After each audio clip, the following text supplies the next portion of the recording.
নমস্কার বন্ধুরা, কেমন আছো তোমরা সবাই? আশা করি তোমরা সকলে খুব ভালো আছো আর আমিও খুব ভালো আছি। আজকে চলে এসেছি ডিনারের একটা রেসিপি তোমাদের সাথে শেয়ার করব বলে। এটা তোমরা জলখাবারও খেতে পারো।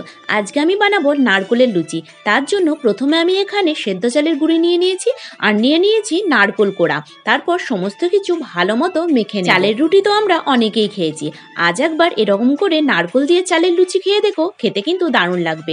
তারপর এখানে আমি আগে থেকে নুন দিয়ে গরম জল করে রেখেছিলাম। গরম জল দিয়ে সমস্ত চালের গুঁড়িটা ভালো মতো মেখে নেব।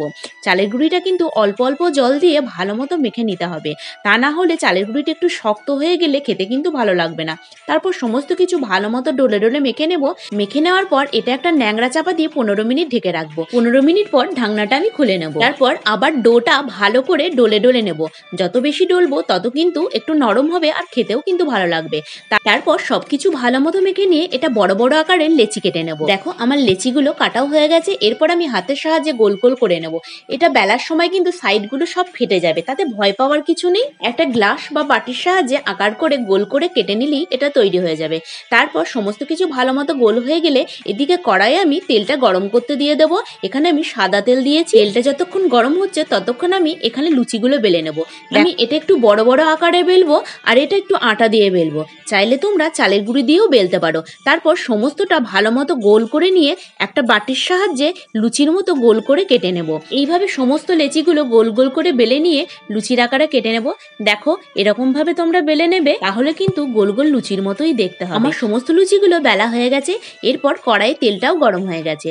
তারপর আমি লুচিগুলো একে একে ছেড়ে দেবো। লুচিগুলো যেহেতু ছোট হয়েছে তার জন্য আমি দুটো করেই ছাড়লাম।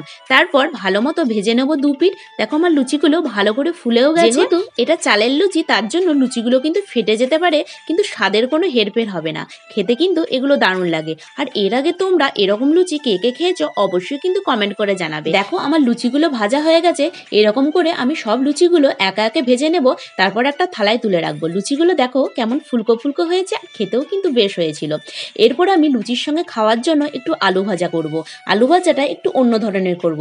তার জন্য প্রথমে কড়াইতে তেল দিয়ে কালো জিরে ফোড়নে দিয়ে একটু কুচিয়ে রাখা আদা দিয়ে দেবো।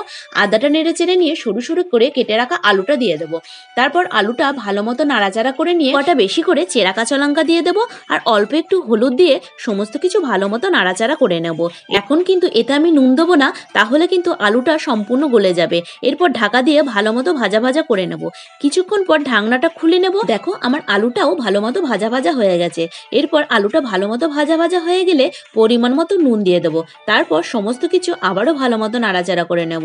আর একটু ভাজা ভাজা হওয়ার জন্য অপেক্ষা করব। সব কিছু ভালো মতো নাড়াচাড়া করে নেব। দেখো আমার আলুটা সম্পূর্ণরূপে ভাজা হয়ে গেছে। এরপর নামানোর আগে আমি একটু গোলমরিচ গুঁড়ো ছিটিয়ে দেবো। খুব ঠান্ডা লাগলে এরকম করে একবার আলু ভাজা খেয়ে দেখবে, খেতে কিন্তু দারুণ লাগবে আর মুখের স্বাদও বদলে যাবে। দেখো আমার লুচিগুলোও রেডি হয়ে গেছে। এরপর আমি একটা থালার মধ্যে লুচিগুলো সাজিয়ে নেব। আটার লুচি বা ময়দার লুচি তো আমরা অনেকেই খেয়েছি, একবার এরকম করে চালের লুচি খেয়ে দেখবে, স্বাদও বদলাবে আর খেতেও ভালো লাগবে। আর সাথে নিয়ে নিয়েছি আদা, কালো জিরে আর কাঁচা লঙ্কা চেরা দিয়ে ঝালঝাল করে আলু ভাজা। মুখে স্বাদ না থাকলে আলু ভাজাটা কিন্তু অবশ্যই একবার এইভাবে খেয়ে দেখবে। আর আমার আজকের রেসিপি দুটো তোমাদের কেমন লাগলো সেটা কিন্তু জানাতে ভুলো না। সকলে ভালো থেকো, সুস্থ থেকো।